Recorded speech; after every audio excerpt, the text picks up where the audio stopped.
Hey everybody, this is Ryan from LostReviews.com, and I am here with pretty much the sole member of Chain Gang 1974. So you do everything on the album, right? Yeah, you know, it's weird because I have a band that's with me on tour, but yeah, I guess it's my band, and started like 4 years ago.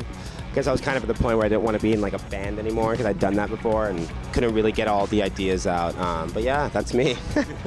I feel like Wayward Fires is more of, you know, you worked like harder to put it together. Maybe I'm feeling that it was more of like a passion of, you know, to bring it together.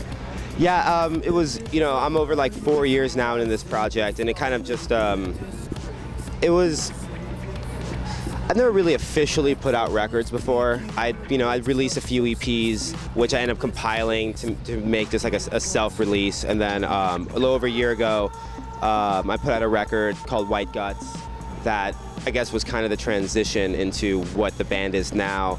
But it was always, you know, I went back and forth with what I wanted to sound like and what I wanted the band to be.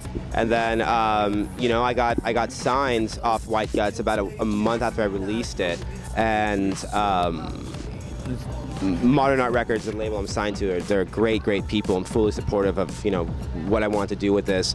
So it's basically just given the opportunity to kind of really hone in and do a proper release. While some of the songs off White Guts were still, you know, songs that I'm very passionate about, and the thing is, it was so short-lived, and it was on such a small level that like no one really heard that record. So it was kind of, you know, acceptable, I guess, to bring those songs, a few of them, onto Wayward Fire. And yeah, you know, I'm proud of it. I was able to record I think 6 or 7 new songs, newer ones for Wayward Fire, and now I have an 11-song record that I'm pretty excited about. Yeah, I'm actually really excited about it too. I'm glad. When we saw you down at South by Southwest, completely took us by surprise. That's awesome. And ever since then, we were searching to find, you know, your stuff. A lot of people say that, yeah.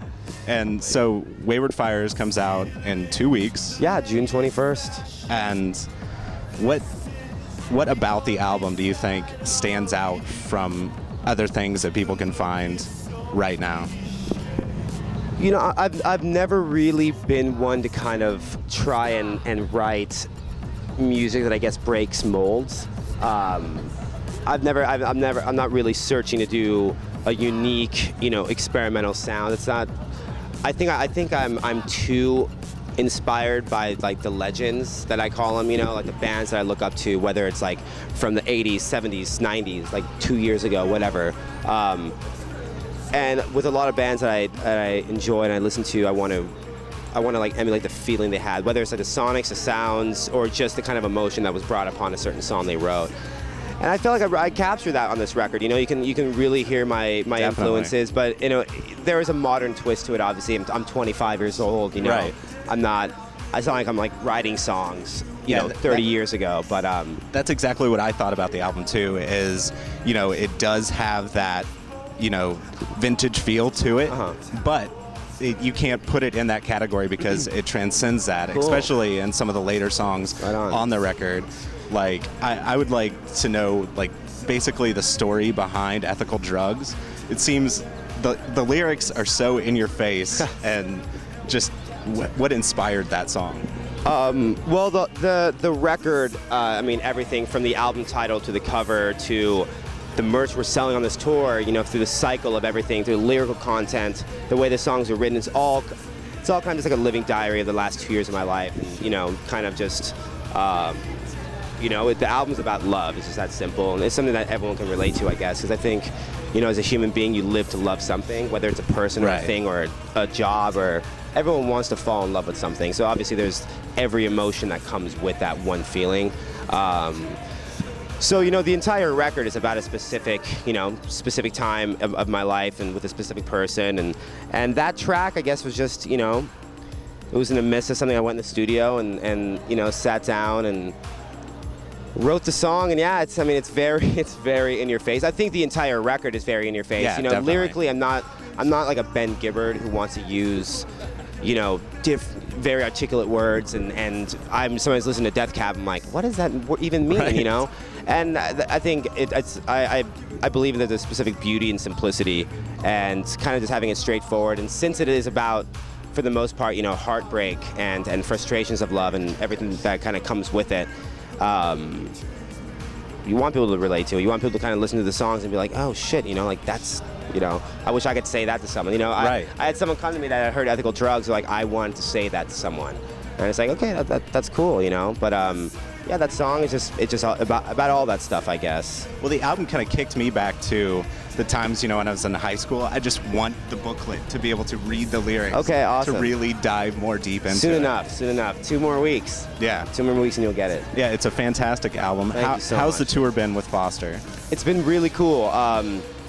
You know, we've been kind of, we knew about this tour a little while ago, and it was always kind of up in the air, like if we were going to do it, if we're not going to do it, and we still didn't really know. And then they announced the tour, and we still didn't really have anything going on. And kind of got the email that we got the first leg of it, and you know, we've been out with them, I think, for about a little over a week now, and today's our last show of the tour. But it's been really cool, you know, it's making new friends and being able to tour with old friends, and you know, I think bringing my music to a crowd that's kind of, I guess, has never heard of me. That simple, yeah. You know. Though I've been doing this for 4 years, I'm a no one. I'm a speck right now, you know, and that's why I'm out on the road. Got to do it. Got to, you know, bring the songs out and see if people like it. But it's been really good, you know. Well, I think with the new album that will be short-lived. So nice, man. Short-lived. So your next kind of musical orgy will be Lollapalooza. Yes. Are you excited for that? I cannot wait. Cannot wait. I'm very nervous. Never been to Lollapalooza. I've never played a festival to this caliber before. Right. But yeah, it's gonna be really cool. We just got the time slot, and we're actually. I was expecting. I think we were gonna do like 11 a.m. Right. And like, I think we're doing like 3:45 on, like, you know, a good stage, and yeah, I'm excited, man. There's a lot of bands I want to see, and I think kind of just the whole experience of it is gonna be something that, like, you know, me and my band will like never forget. It's gonna be really cool. Well, I really look forward to your band exploding and seeing man. more of you. Thank you so much. Cheers. In bigger clubs than we will see. You know what, man? Yeah, we'll see. We'll see. You never know. You never know what tomorrow holds. So as long as you like it today, that's awesome. All right, so check out the Chain Gang of 1974 and definitely pick up Wayward Fires.